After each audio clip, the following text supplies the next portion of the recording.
It's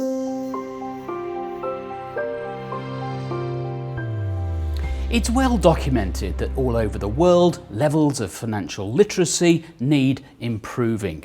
The good news is that by investing a modest amount of time in researching this subject, you can improve your finances substantially. Andrew Craig runs a financial education website called Plain English Finance. He was inspired to start it while working in the City of London. One of the things that really came home to me in doing that was even people in the city had really, really bad kind of nuts and bolts understanding of their personal finances. You know, what is an ISA? What is a pension?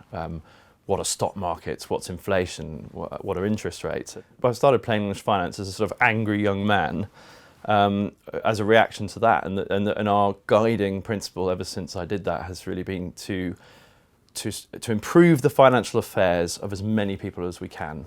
What then, according to Andrew, are the most important personal finance rules to follow? He suggests there are two main ones. Rule number one is don't spend more than a third of your income on your house, which is something that sounds a bit crazy to people these days because we're so obsessed with home ownership in Britain. Because rule number two is you should basically always invest 10% of your income in investment products that aren't your house. And a lot of people, in spending vastly more than a third of their income on a roof over their head, find that they then can't afford to save and invest 10% of their money in investments. Saving or investing 10% of what you earn can be a challenge. The best way to tackle it, says Andrew, is to start a spreadsheet showing your monthly outgoings. You should then focus on trying to reduce the biggest numbers. Rather than trying to save money on how many cappuccinos you buy every day, or how, going to Lidl instead of Waitrose, or which is all very laudable. Actually, probably the single easiest way. There are two things that's very easy to change if you're willing to live in a less fashionable neighbourhood and perhaps a slightly smaller house or flat. Is not number one, the biggest numbers. Well, the biggest number is invariably the roof over your head.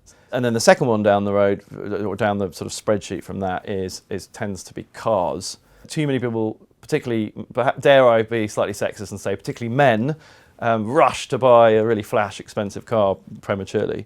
For more tips on keeping your finances in shape, you can always visit Andrew Craig's website. You'll find it at plainenglishfinance.co.uk. That's plainenglishfinance.co.uk.